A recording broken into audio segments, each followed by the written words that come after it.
Hey guys, it's A Tech here, back with another video. And today's video is going to be mainly about the upcoming phone options of the rest of the year of 2017. I did make a video about some of them. I'll leave those at the end so you guys can check them out if you guys want to.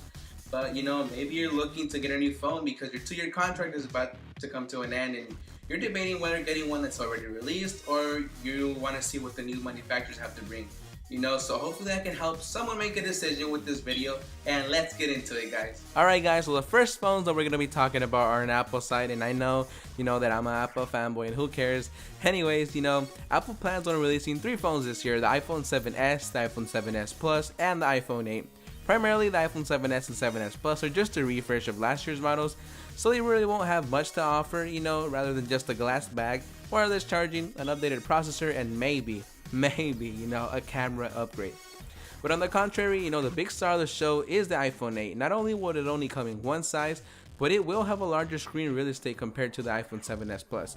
And it'll get the new features like the new A11 chip, front and rear camera that supports 4K video at 60 frames per second, which is amazing. No phone ever has this till this date, so that's pretty cool. Also a glass back like we're gonna see in the iPhone 7, a vertical camera setup which the iPhone 7 doesn't have, wireless charging, iris scanning, or as Apple likes to call it, Face ID.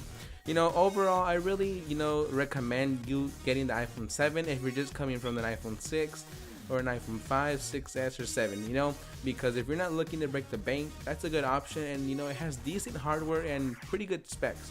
Now if you're looking to get all the features that you can, for a lot of money that it's not even worth, then just go for the 8 like myself and probably everyone else will. The starting price of the iPhone 7 is going to be $649, the iPhone 7 Plus will be $769, and the iPhone 8 is rumored to be anywhere around from $869 up to $1,200, so it is pretty expensive. The phone is gonna get launched in around September, so hopefully everything does go as expected and we can get our hands on one of these babies. Alright guys, so next up we are moving on to the Android side of the story, and this time it's gonna be about the Nokia 8. This would be the first time that Nokia has ever released an Android smartphone in their history.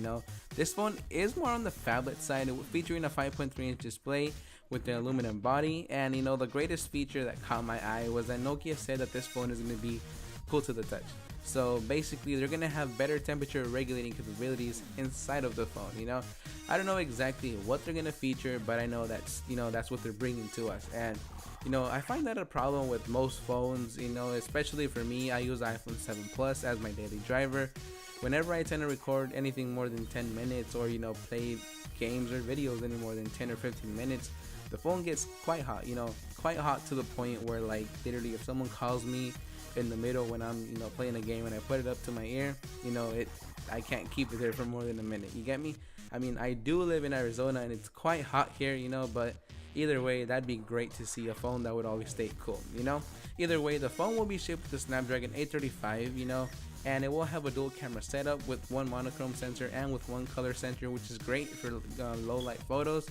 Also, they're going to be 13 megapixels in each sensor, and we will have 360-degree video recording capabilities. One thing that I find kind of odd about this phone is that it's going to have huge bezels, and as we can see, all phone manufacturers are moving on to bezel-less displays. So I do find this kind of weird, and I think they should have changed that design choice a few months before they were thinking of releasing the phone. But we'll see. We never know until we actually have it in our hands, and hopefully we do get it.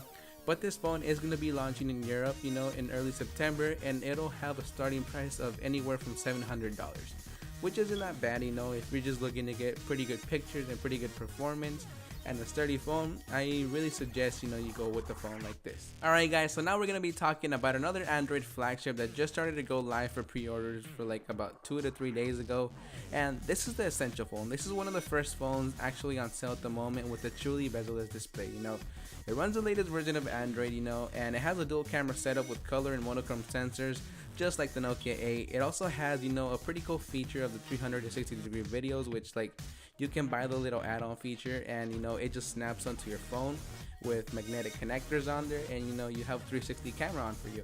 It also has a quad HD screen with 500 nits of brightness, which is great for outdoor usage, 4 microphones for great audio from your videos, and for active voice cancellation on the calls. they did happen to get rid of the headphone jack, which I think is, what everyone's gonna be moving forward onto after Apple did it. And they will supply you a USB-C to headphone jack dongle in the box just in case you need it. And I'm really happy that Apple did this because, like, at least for me in my home, everything I use is Bluetooth. All the sound systems, everything I have is Bluetooth, and in the cars also, headphones, everything. So I think I get where they're going. That way we have more security on our phone, whenever like it comes to waterproofing or things like that, more storage for battery and things like that. Okay guys, and the phone will come equipped with the Snapdragon 835, 120 gigabytes of storage. It'll come unlocked for any carrier around the world. It'll have wireless charging and fast charging capabilities, and the starting price of the phone is $699, and it comes in only two colors, black and white, and it'll start shipping right now anywhere from 1 to 2 weeks. I really recommend this phone for you if you're looking for something that doesn't have brands or logos on it, just a simple, clean, flat phone, nothing protrudes out from it, not the camera or things like that, you're getting a pretty clean version of Android on it, no bloatware, nothing. That's why it is called the Essential phone, and then it looks beautiful with that bezel-less display. So, if we're looking to get something simple and not that expensive, here's an option. Alright guys, so next up is Apple's biggest competitor, which is Samsung. Them and their upcoming Samsung Galaxy Note 8, which is going to be released to compete with the iPhone 8, and it will feature a similar display just like the one found on the Galaxy S8. This flagship will feature the latest version of Android with TouchWiz on top of it, like always, with the Quad HD screen, 6.4 inches of screen real estate, and it'll either come with a Snapdragon 835 or the Exynos 8, depending on where in the world you live, because I know I have other viewers from all over the world, so thanks for that. Anyways, it is going to come with 6 gigabytes of RAM, 64 gigabytes of internal storage, 12 megapixel camera, and this phone is going to feature a fingerprint sensor and iris scanning.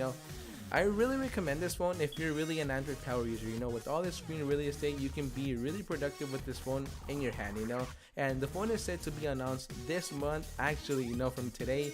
Today is the 19th, so in a few days on August 23rd, Samsung has already announced and sent out all the invitations, but the phone is rumored to cost anywhere from $869 and up. So, if you're looking to get the best of Android and, something really powerful in your hand, I really suggest you go with this device. Alright guys, so last but not least, we do have the Google Pixel 2. Now, I already made a video about the Google Pixel 2, the iPhone 8, and the Samsung Galaxy Note 8 all together, so I'll leave the video at the end so you guys can watch it if you guys wish to. Anyways, the Google Pixel 2 will feature a similar design to last year's model, just a bit thinner. The fingerprint sensor won't be inside of the embedded glass on the back of the phone, and the specs of the phone are as follows. Keep in mind that I am talking about the smaller model of the phone, so bear with me. 5-inch display, at 1080p, 12 megapixel camera, 4 gigs of RAM, Snapdragon 835, and it will be shipped with the latest version of Android that's currently on testing, so only on Pixel devices, which is Android 8.0, or as we know it at the moment, Android O. They are going to release the name of it. Usually it's always a dessert, so the next letter is O. And August 21st is the date. I'll leave a link so you guys can see it if you guys want to. Anyways, 64 gigabytes of internal storage. I really only recommend this one for people who truly enjoy using the really stock, version of Android. Because you are missing out on a lot of features, and you're paying the same price, for a premium phone on this phone. You're really missing out on small bezels, stereo speakers, water resistance, wireless charging, Quad HD screen, like I said earlier. If you really like the clean version of Android and you want to receive every update as soon as it gets released, then I would go with this device. This phone is rumored to be launched in October, and it will be sold for $649 for the small model, and then for the XL it will be $769. So your choice, guys. Alright guys, well that was it for this video. I hope you guys enjoyed this video. Please like, comment, and subscribe to the channel. And also keep in mind that the giveaway is still intact for the 100 subscribers. I'll be giving away the Solo Beats 3 wireless, so stay tuned. Also, I'll be uploading a few more reviews this week. I was a bit busy setting all this up, for my music and editing mini studio, and I'll be bringing a tour of that also soon. So stay tuned. Until next one, guys. Peace.